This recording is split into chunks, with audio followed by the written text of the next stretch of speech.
Y agarren sus Biblias, por favor, vamos al libro de Mateo, capítulo 6.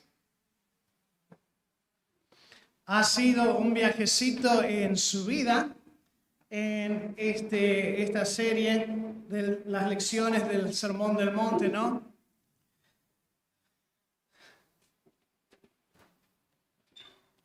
El reino al revés, aprendiendo a vivir la vida de la forma que Dios quiere para sus discípulos. Y ha sido de su vida, y el tema es, sigue en su vida. El tema es las expectativas de Dios. Son altas, no podemos simplemente dejarlas de lado. Y pretender que, bueno, quizás la dijo de otra forma o no quería cargar demasiado a sus discípulos, entonces les dio una escapadita. No, de hecho no es así. Es en su vida. El tema es, si lo hacemos mal, somos nosotros que estamos esforzándonos.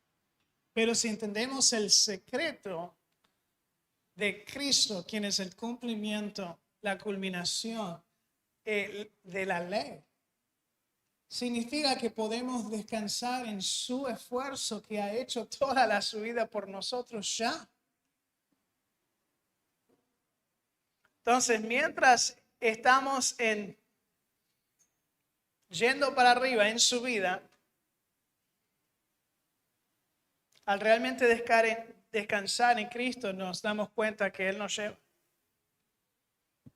Y podemos descansar en su esfuerzo, no la nuestra.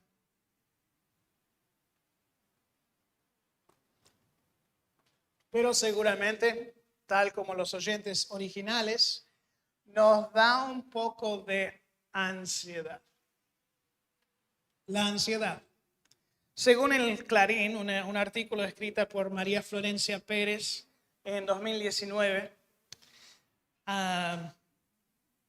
ella dice, ni melancólicos con tendencias depresivas como sugiere nuestra cultura tanguera, ni narcisistas sin remedio, tal como tantas veces nos catalogan observadores de otras latitudes. Ante todo, los argentinos somos ansiosos. Nos sudan las palmas de las manos, se nos cierra el pecho de angustia, vivimos con un temor atragantado, el tiempo nunca nos alcanza, las preocupaciones por el futuro nos convierten en fugitivos perpetuos del presente. Por ejemplo, Paula, 37 años. Siempre se autodefinió como acelerada. Le resultaba normal anticiparse o preocuparse por cosas que después ni siquiera sucedían. Lejos de ser un inconveniente, era un rasgo en su vida profesional. Muchas veces se asociaba a la eficiencia y la productividad. Siempre fui la alumna mejor, la empleada perfecta. Estaba acostumbrada a ser la chica 10 capaz de resolver 20 cosas al mismo tiempo. Mi especialidad y mi talento era el multitasking, mucho antes de que ese término se empezara a usar habitualmente. Las cosas se complicaron cuando me convertí en mamá y pretendí sostener toda esa autoexigencia en lo laboral y lo familiar al mismo tiempo. Me volvía loca la sensación de no poder tener todo bajo control como había hecho durante toda mi vida. Ahí empezaron la angustia permanente, la sensación de ahogo, el no poder respirar. Cuenta esta abogada que vio como aquello que consideraba una virtud devino en una patología que la obligó a pedir ayuda profesional. El tema es la exigencia de la vida contemporánea son un condicionante ineludible en la salud mental de todas personas. Por ejemplo, Mariano, un empleado administrativo de 42 años. Lo agobian las presiones del ámbito laboral, la sensación constante de falta de tiempo. En trabajo todo era para ayer. Siento que no, pero que no paro nunca, siempre abrumado por los pendientes. Durante años me la pasé haciendo horas extras con el objetivo de darle una vida mejor a mi familia. Cambiar el coche, el celular, mejorar el plan de la prepaga. Cada vez necesitábamos más cosas y nunca es suficiente. A eso se le suma la desastrosa situación de este país. Me acabo de cambiar a un trabajo que parecía ser mejor, pero la alegría desapareció rápido. No sé cuánto voy a durar. Empezó una serie de despidos inesperados y mal comunicados. La incertidumbre es contagiosa y con síntomas preocupantes. Gente con ataques de pánico que no puede ir a trabajar sin empastillarse. En la oficina el Rivotril o el clonazepam ya corre más que el mate. Quizás la situación de Paula y Mariano sean algo extraño para ti, pero creo que la verdad es que cada uno de aquí hemos sentido esas presiones, esas ansiedades. Y eso fue un artículo escrito en 2019, antes de la pandemia. ¿Cuánto habrá empeorado eso ahora? Hay 8,5 millones de argentinos quienes son recetados ansiolíticos en el 2018. 8,5 millones de argentinos. ¿Cuánto habrá empeorado eso? Un proverbio chino lo dice así, que las aves de la preocupación y el cuidado vuelen sobre tu cabeza, eso no lo puedes cambiar, pero que te hagan nidos en el pelo, eso lo puedes prevenir. Ahora, quiero ser cauteloso acá, sí, y aclarar, en serio, de corazón quiero ser cauteloso, porque quizás hay una persona aquí quien su médico le haya recetado algo para la ansiedad. Y por buena razón. Puede haber un elemento físico en, sea ataques de pánico, en la ansiedad. No estoy sugiriendo que simplemente dejes de tomar algún medicamento. De hecho, cualquier decisión con medicamento tiene que hacerse bajo la supervisión de un médico, ¿no? Pero tampoco quiero comunicar que algún medicamento es la solución absoluta a las ansiedades de la vida. Eso quiero dejarlo en claro. De hecho, somos, como Dios nos creó, somos seres enteros. ¿Qué significa eso? Que nuestra mente, nuestras emociones, nuestra voluntad están todas conectadas. De tal forma que uno le afecta al otro y viceversa.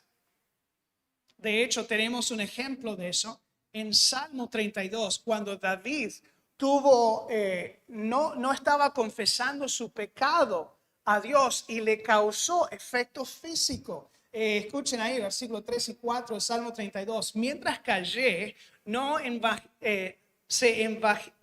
envejecieron mis huesos en mi gemir todo el día, porque de día y de noche se agravó sobre mí tu mano, se volvió mi verdor en sequedades de verano.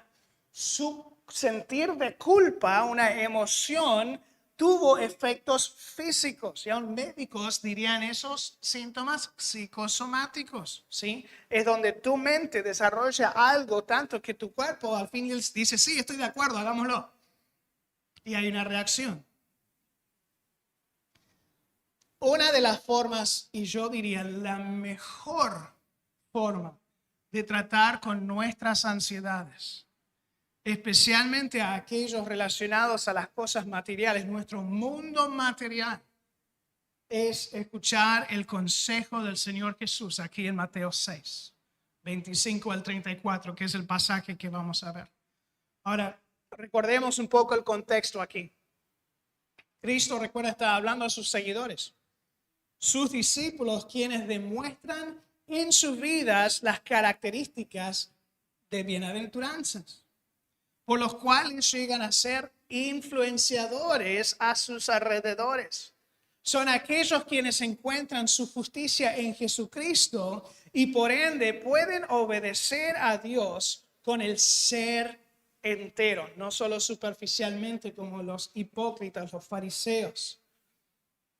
Son aquellos quienes viven, quienes no viven para encontrar su valor en lo material. Escucharon la descripción de Paula y Mariano. Ambos tuvieron ansiedades por lo material. Entonces, los discípulos de Cristo no son quienes viven para encontrar su valor en lo material, sino que miran los recursos terrenales y temporales con una perspectiva eterna como herramientas para hacer un impacto eterno y así cumplir la obra de Dios en el mundo. Al escuchar el consejo del Señor, entendemos que cada seguidor de Jesús debe luchar contra las ansiedades debido a los principios enriquecedores que enseña Cristo en este pasaje. Ese primer principio enriquecedor lo vemos en los primeros 2 versículos de nuestro pasaje, Mateo 6, 25 al 26. Vemos que primeramente las posesiones no igualan a la vida. Mateo 6, 25 dice: por tanto os digo, no os afanéis por vuestra vida, que habéis de comer o que habéis de beber, ni por vuestro cuerpo que habéis de vestir. ¿No es la vida más que el alimento, el cuerpo más que el vestido? Mira las aves del cielo, que no siembran, ni siegan, ni recogen en graneros, y vuestro Padre Celestial las alimenta. ¿No valéis vosotros mucho más que ellas? Padre, antes de seguir tenemos que venir ante ti y simplemente pedir tu ayuda. No quiero acercarme a un tema tan prevalente y difícil en nuestra vida como las ansiedades. Sin tu permiso, sin tu bendición, sin tu ayuda. Sin tu espíritu tocando nuestros corazones y aplicando las verdades de tu palabra a nuestras vidas. Te pido por eso, Señor. Es la única forma que tu obra se hace, es mediante tu obra en el corazón de cada uno a través de tu palabra. Para la gloria de Cristo te pido esto. Amén.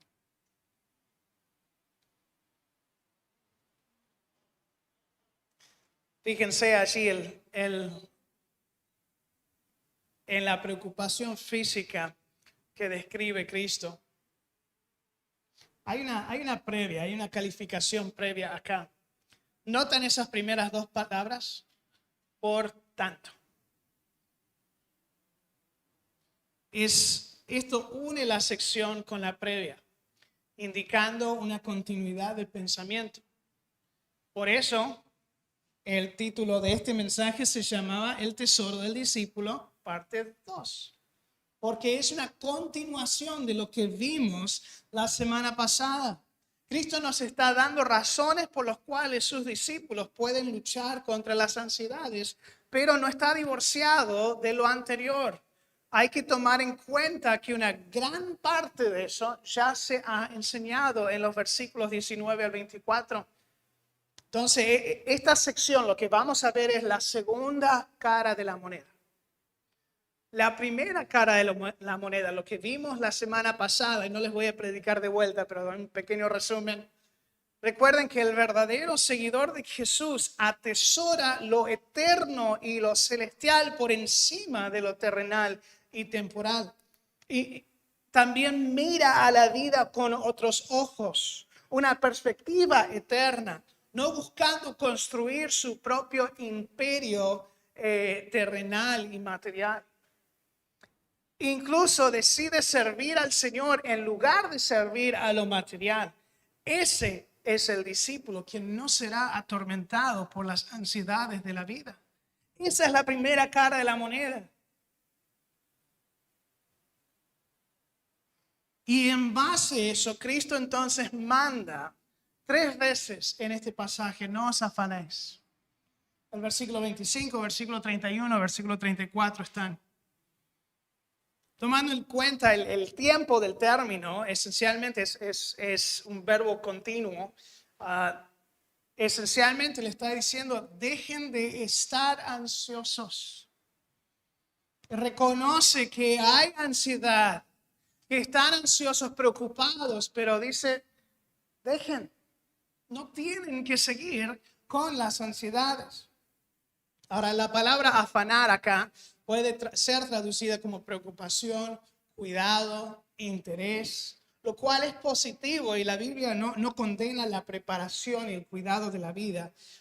Pero en el contexto aquí podemos ver que Cristo lo estaba usando de una forma negativa, apuntando al significado del término, indicando más un temor, una preocupación innecesaria.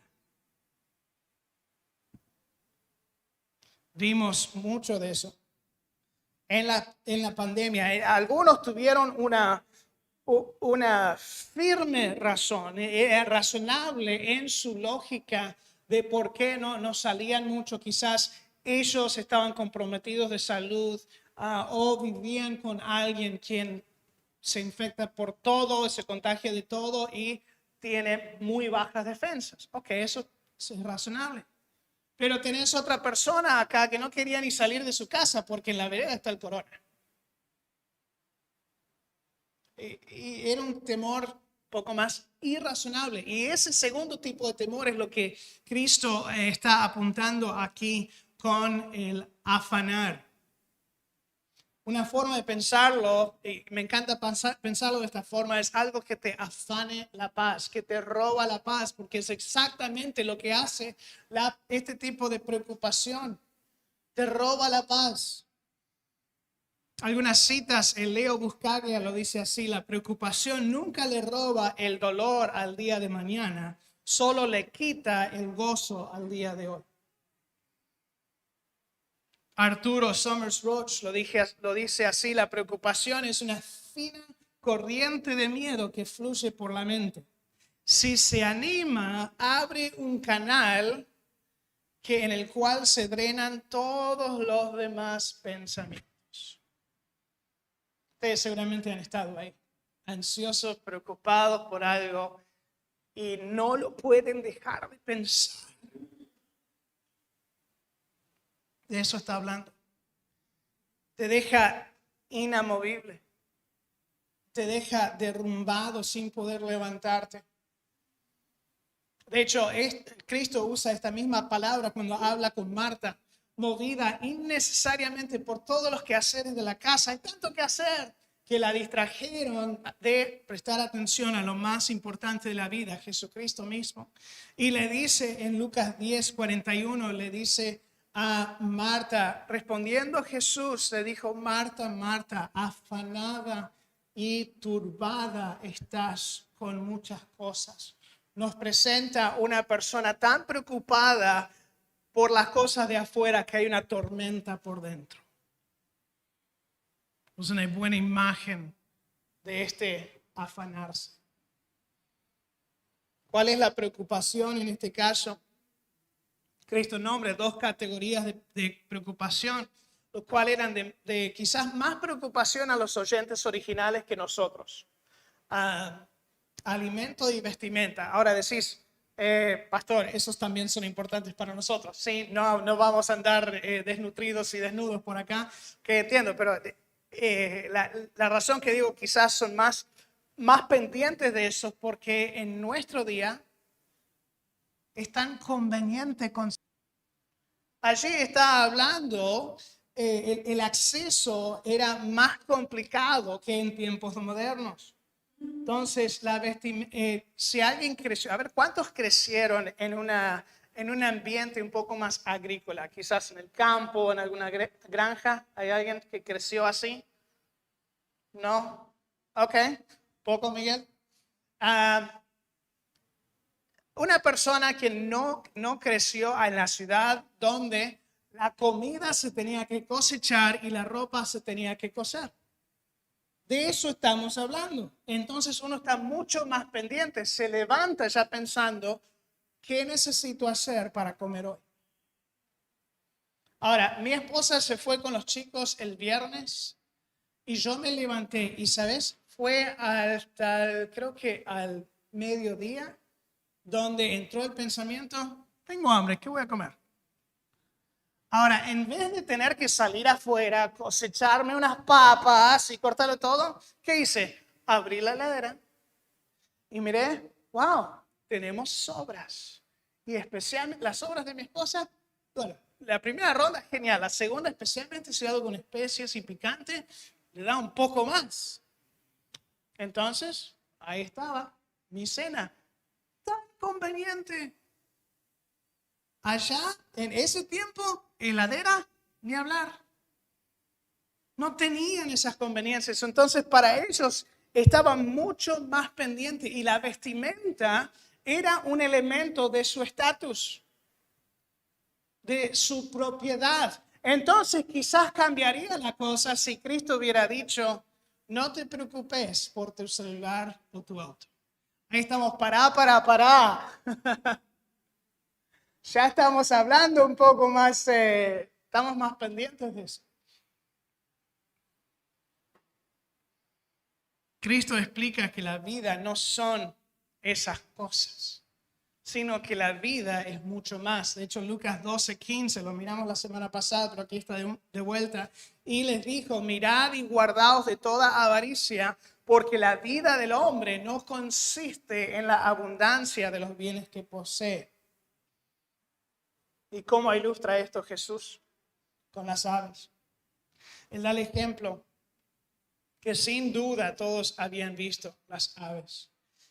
Era necesario solo resaltar que algo que ellos ya sabían, Dios las cuida. Ahora es importante notar que el hecho de que las aves no se sientan pasivamente o perezosamente esperando que Dios simplemente les dé la comida directamente. ¿Sí? Pero Él provee al dejarlo donde ellos lo puedan encontrar. Sí, hay algo de trabajo involucrado, pero Dios provee por ellos. También es importante notar que Cristo da por hecho el valor mucho mayor del hombre a las aves. Una diferencia de antes que de hoy. Su pregunta es algo retórico. ¿No valéis mucho más que ellos? Es una pregunta retórica donde la respuesta es un obvio sí. Si no es claro, quiero decirte que tu vida hoy vale mucho más que cualquier ave o animal, incluso los que están en peligro de extinción. ¿Por qué?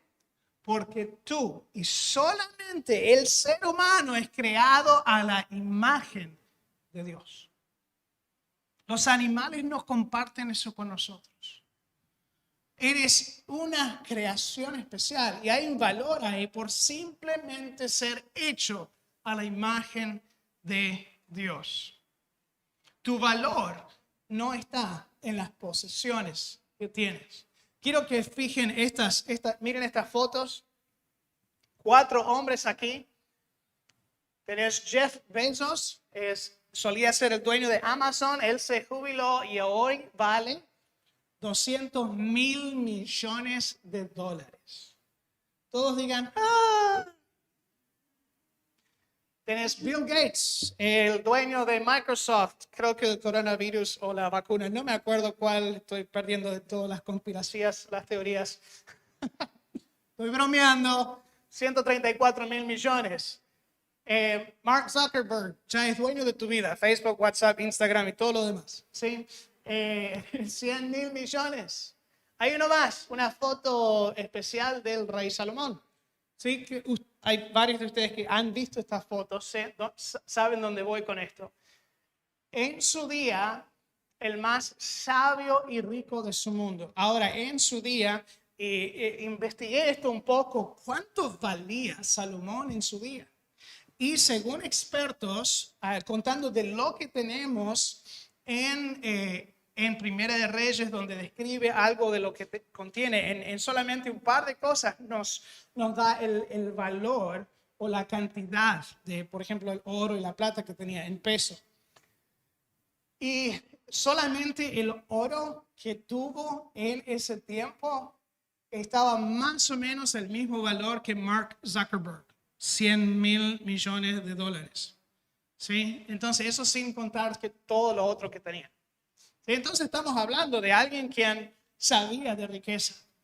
Entonces, si vamos a tomar un consejo con una perspectiva bíblica de la riqueza, vamos a prestar un poco más atención a lo que tiene que decir Rey Salomón.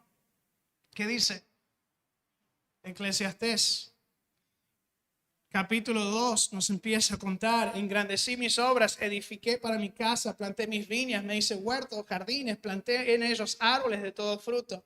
Me hice estanques de aguas para regar ellas en el bosque donde crecían los árboles. Compré siervos, siervas, tuve siervos nacidos en casa. Tuve posesión grande de vacas, de ovejas, más que todos los que fueron antes de mí en Jerusalén. Me amontoné también plata, oro, tesoros preciados de reyes de provincias. Me hice cantores, cantoras de los deleites de los hijos de hombres, de toda clase de instrumentos de música. Fui engrandecido y aumentado más que todos los que fueron antes de mí en Jerusalén. Y más de esto, conservé conmigo mi sabiduría. No negué a mis ojos ninguna cosa que desearan, ni aparté mi corazón de placer alguno, porque mi corazón gozó de todo mi trabajo. Y esta fue mi parte de toda mi faena. Miré yo luego todas las obras que habían hecho mis posesiones. Y esto tiene que decir en cuanto a sus posesiones: el trabajo que tomé para hacerlos, y aquí todo era vanidad y aflicción de espíritu, sin provecho debajo del sol. Con todo eso que tenía el hombre más rico y sabio de su tiempo, nos dice que eso no es la vida. La vida es mucho más que solamente las posesiones. Y se acostumbra a poner un valor de la vida, como vimos recién, para saber cuánto vale tal persona. Lo hace nuestro mundo secular tanto que empezamos a hacerlo nosotros mismos. Ese indigente no trae nada a la mesa, entonces no vale mucho. Entonces no vale mi tiempo ni mi energía. Pero esa no es su identidad. Hemos escuchado esto lo suficiente para empezar a creerlo. Y creemos quizás tal vez que no valemos mucho porque no tenemos mucho. ¿Quién soy yo? Yo soy nadie, si no tengo nada. Lo que tienes no eres quien eres. Lo que tienes no es quien eres. La vida no se mide en valor monetario. Tu vida es más que las posesiones. El segundo principio enriquecedor que nos enseña Cristo aquí es que la preocupación no agrega a la vida. Versículo 27 al 30 dice: ¿quién de vosotros podrá, por mucho que se afane, añadir a su estatura un codo por el vestido? Porque os afanéis. Considerad los lirios del campo, cómo crecen, no trabajan ni hilan, pero os digo que ni aun Salomón con toda su gloria se vistió así como uno de ellos. Y si la hierba del campo que hoy es y mañana se echa en el horno, Dios la viste así, ¿no hará mucho más a vosotros, hombres de poca fe? Cristo resalta aquí el hecho obvio, las preocupaciones físicas, que la angustia y preocupación acerca de algo no puede hacer nada para ayudar en ese algo. Otra vez cabe recalcar que no está hablando de la preparación y planificación apropiada en cuestiones razonables. O sea, está bien ahorrar algo para algún tipo de emergencia. Otra vez vemos el ejemplo de la hormiga en Proverbios 6. Y también está el mandato de proveer para nuestras familias en 1 Timoteo 5:8. Pero Cristo está hablando aquí, recuerden, de la preocupación ansiosa que nos deja paralizados en la preocupación. Ninguna cantidad de preocupación y ansiedad puede cambiar algún hecho de la vida, porque es incapaz de hacerlo. Algunos traducen esta frase, agregar un codo a la vida, añadir a su estatura un codo. Algunos lo traducen, quizás tengan alguna traducción que lo traduce un poco más de 1 hora al curso de su vida. Por el significado de los términos pueden ser tomados así, usados, pueden ser entendidos de ambas formas. Pero igual, tal como la ansiedad por los problemas no cambia el hecho de lo que Cristo está diciendo aquí. Ninguna cantidad de ansiedad sobre algún tema puede cambiar ese tema. Es incapaz, no tiene el poder. ¿Cómo sabemos eso? Bueno, Cristo nos lo ilustra con las flores. Hablando de incapacidad, Cristo señala las flores del campo que son incapaces de vestirse. Aún así, son más hermosos que el rey Salomón. Ustedes vieron qué tan hermoso estaba, ¿no? El rey Salomón en esa foto. En toda su gloria. ¿Por qué? Dios las viste. Dios las cuida. Dios las protege. Dios provee. Otra vez Cristo especifica que en un fin esas mismas flores son cortadas y quemadas, dando a entender que no tienen mucho propósito y vida. Y otra vez usando la pregunta retórica, cuya respuesta es obviamente afirmativa, ¿no hará mucho más a vosotros? Cristo resalta el hecho que el hombre creado a la imagen de Dios con identidad y propósito es mucho más importante a Dios que las flores del campo. Por ende están bajo su cuidado aún más que las mismas flores. Y de forma directa, Cristo llama a aquellos quienes se preocupan tanto por esto, hombres de poca fe. Revela algo de la naturaleza de la ansiedad y la preocupación. Una falta de confianza en la provisión y protección de Dios Todopoderoso y Soberano.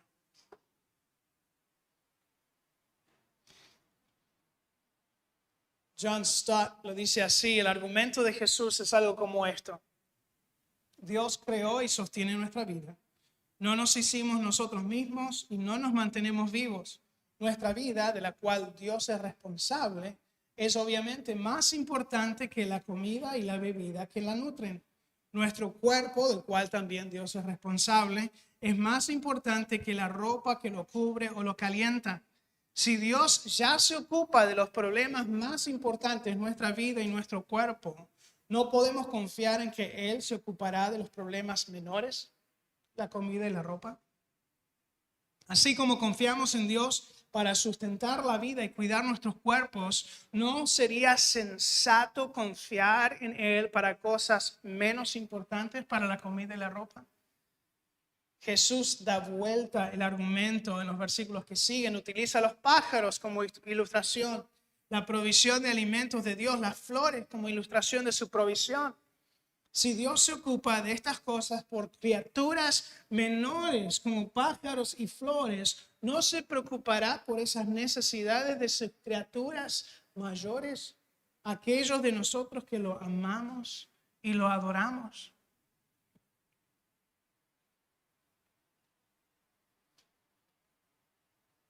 Imagínense que me pongo con la meta, voy a crecer más pelo. Y entonces la preocupación, no tengo tanto pelo. ¿Qué voy a hacer si no se me crece el pelo? Y me siento ahí me paro ahí frente al espejo, preocupándome por mi falta de pelo. ¿Va a ser algo en cuanto a la cantidad de pelo en mi cabeza? No. De hecho, ¿qué va a hacer? Quizás empiece a perder más pelo por el estrés. La ansiedad es incapaz de agregar a la vida. Esencialmente es una pérdida de tiempo. Pararnos ahí y preocuparnos y afanarnos por las cosas que no podemos controlar. Henry Ward Beecher, un predicador de antaño, lo dijo así: cada mañana tiene 2 manijas. Podemos tomarlo con la manija de la ansiedad o tomarlo con la manija de la fe. John Newton lo dijo así: podemos manejarnos fácilmente si solo asumimos cada día la carga que se le asigna. Pero la carga será demasiado pesada para nosotros si volvemos a cargar la carga de ayer, hoy y la de mañana. Antes de que se nos pida que la llevemos. Entonces las posesiones no igualan a la vida, la preocupación no agrega a la vida, pero la posición ante Dios da paz a la vida. Ese es el tercer principio. Fíjense en el versículo 31, dice: no afanéis pues, diciendo qué comeremos, qué beberemos, qué vestiremos, porque los gentiles busquen tales cosas. Pero vuestro Padre Celestial sabe que tenéis necesidad de todas estas cosas. Mas buscad primeramente el reino de Dios, su justicia. Todas estas cosas os serán añadidas. Así que no os afanéis por el día de mañana, porque el día de mañana traerá su afán. Basta a cada día su propio mal. La búsqueda material es, otra vez Cristo manda de dejar de preocuparnos por lo material, porque es la búsqueda equivocada. La razón que da es porque la búsqueda es esa, la búsqueda de aquellos quienes no tienen una relación con Dios. Quienes no le siguen, no son sus discípulos, no tienen esa perspectiva eterna. Y buscan atesorar y valorar todo lo material. Van a seguir buscando eso. Y el término gentil aquí es, ellos lo hubieran entendido como nosotros entendemos la palabra pagano. Una persona que no tiene ninguna relación con el Dios creador y sustentador. Él es una persona secular quien busca el tesoro material, invierte en lo temporal y es entonces atormentado por la angustia de lo terrenal. Pero la realidad, ¿cuál es? A diferencia de aquellos quienes no conocen al Señor, el discípulo de Cristo tiene un Padre Celestial. La diferencia es la relación, y en esa relación el seguidor de Jesús puede confiar en el Padre para proveer en sus necesidades. La búsqueda correcta es para el reino de Dios y su justicia. El reino de Dios es para los pobres de espíritu, para los mansos, los del limpio corazón, los que padecen por causa de Él. Como vimos al principio de Mateo 5. Es buscar su gloria y el gobierno de Dios sobre todo aspecto de nuestra vida. Buscar primero este reino es desear de primera importancia la propagación del reino de Jesucristo en nuestras propias vidas, en nuestro círculo de conocidos y en el testimonio global de la iglesia, dice Stott. Y su justicia no está apuntando a una justicia social, por cual tantos pelean hoy, aunque sí tendrá eso como un efecto secundario. Gálatas 6:10 dice: así que según tengamos oportunidad, hagamos bien a todos y mayormente los de la familia de la fe. El hacer bien a nuestro mundo es algo que va a pasar, especialmente cuando buscamos el reino de Dios y su justicia. Es vivir la justicia de Dios, es la vida correcta, no solo en la iglesia, sino todo aspecto de nuestra vida. Y en esta posición como hijos de Dios, Él nos da su paz en lugar de afán. Lo dice Cristo en Juan 14, mi paz, la paz os dejo, mi paz os doy. No es como... No, y yo no os la doy como el mundo la da. No se turbe vuestro corazón ni tenga miedo. En el capítulo 16, estas cosas os he hablado para que en mí tengáis paz. En el mundo tendréis aflicción, pero confiad, yo he vencido al mundo.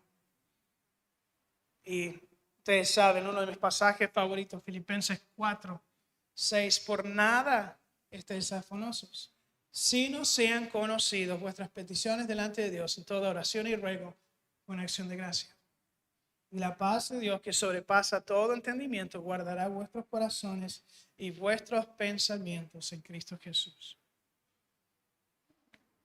cuando descansamos en la posición de ser hijos de Dios, si realmente eres un hijo de Dios. Si no lo eres, solo te espera la angustia de una búsqueda material.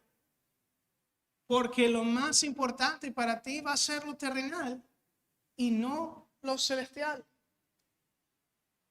Pero cuando atesoras a Cristo por sobre todas las cosas, ya puedes dejar esas preocupaciones en las manos de tu Padre, quien te ama, te cuida, te provee. Es una realidad de la vida. Entonces, si no conoces a Cristo como tu Salvador personal, te invito después de la reunión, vení a hablarme.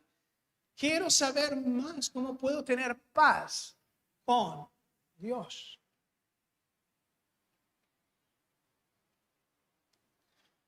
Quiero hacer algo bastante diferente. De hecho, ustedes que me conocen saben, y esto nunca jamás se ha hecho, quizás nunca jamás se hará de vuelta. Pero vamos a hacer algo diferente hoy para ir concluyendo esta sección del tesoro del discípulo.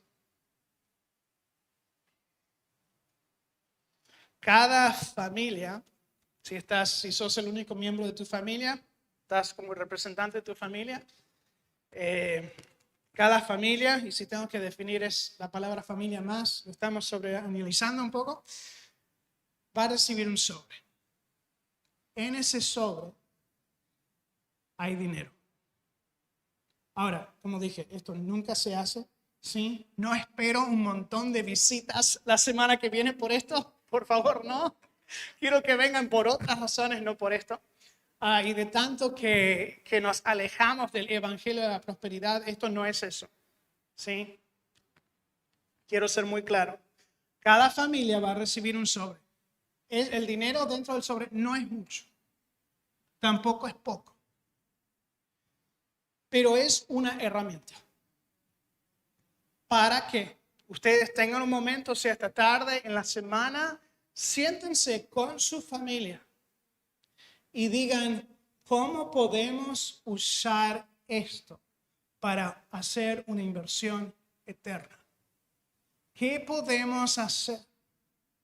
Nosotros como familia, con esto, lo poco que se nos ha encomendado, para abrirle el cielo a alguien. Algunas sugerencias. Quizás comprar mercadería para alguien con necesidad que conocen, tomando la oportunidad para hablarles de su necesidad del Salvador. ¿Sí? Queremos hacer bien, pero no queremos que el bien simplemente es hacerle cómodo esta vida en la tierra. No, queremos que el bien apunte a lo mejor del cielo. Entonces, no podemos desperdiciar las oportunidades. Comprar mercadería para alguien con necesidad y hablarles de su necesidad del Salvador. Invitar al vecino a comer, aprovechando de hablar de la bondad de Dios al dar a su hijo. Quizás bendecir a alguien, algún conocido, abriendo la puerta al evangelio.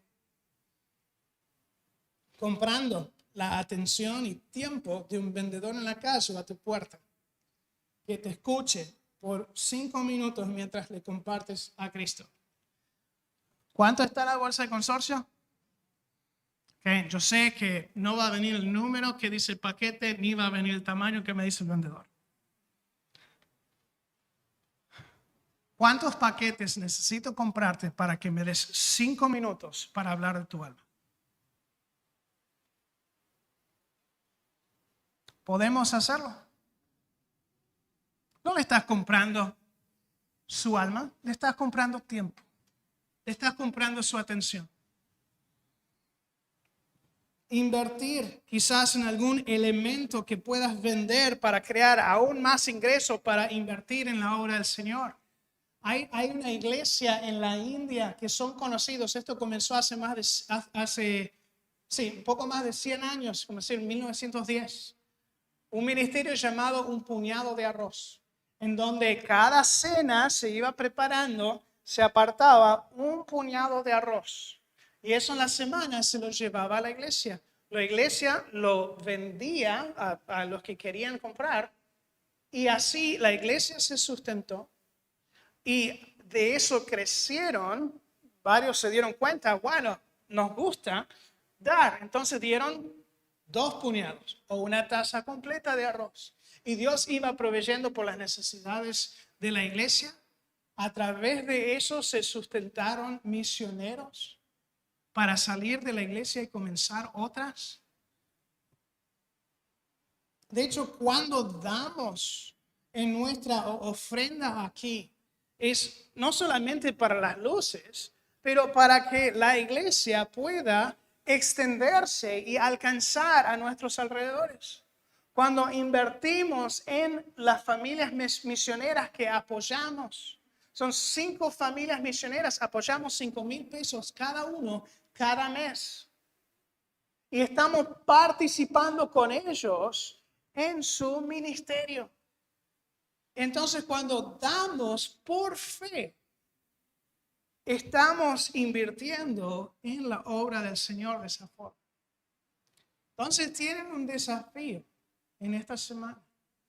Entonces, otra vez, es algo raro. De hecho, más o menos tuve que pedir permiso a los hombres de la iglesia para ayúdenme acá, esto es algo diferente. Pero ¿cómo lo van a usar? ¿Tienen los ojos para ver esa perspectiva eterna? ¿Tiene el deseo de su corazón de realmente invertir en una persona de tal forma que esa persona te dé la bienvenida al cielo, en el cielo, cuando llegues? Vení, amigo, vamos a comer algo. Te compro un choripán, un café o 3, las que quieras. Vamos a tomar un helado y quiero contarte de lo más dulce de mi vida, Jesucristo. Si realmente nos preocupan las personas, nos preocupan sus almas y vamos a usar todo lo necesario para alcanzarlos. Ese es nuestro desafío. Me encantaría en las semanas que vienen que vayan contándome quizás las puertas que haya abierto Dios. Es algo para compartir y regocijar juntos en eso. Pero primero está el desafío. Padre amado, yo te doy gracias en que, aunque parece una tarea enorme, nos has dado el privilegio de compartir tu Hijo, de compartir tu bondad y misericordia a todos los que podamos. Te pido que ya desde ya vayas preparando corazones que sean abiertos a una conversación acerca del Evangelio, acerca de Jesucristo. Quizá alguno que no sabe exactamente cómo hacerlo, simplemente que pueda compartir lo que Cristo hizo por ellos, su testimonio. Padre, te pido que hagas una obra grande en y a través de nuestra iglesia. Porque en fin es tu iglesia, es tu obra, es tu palabra que lo hace. Señor, son tus recursos que dimos recién. Nada de lo que poseemos es nuestro. Pero nos has dado todo, nuestra vida, nuestro aliento, la energía, los recursos materiales. Y te pido que nos ayudes a usarlos de una forma que te trae honra y gloria, que busque tu reino y tu justicia ante todo lo demás. Te amamos, Padre, y te pido que ayúdanos a amarte más. Ayúdanos a amar otros como tú nos has amado y has sido beneficiado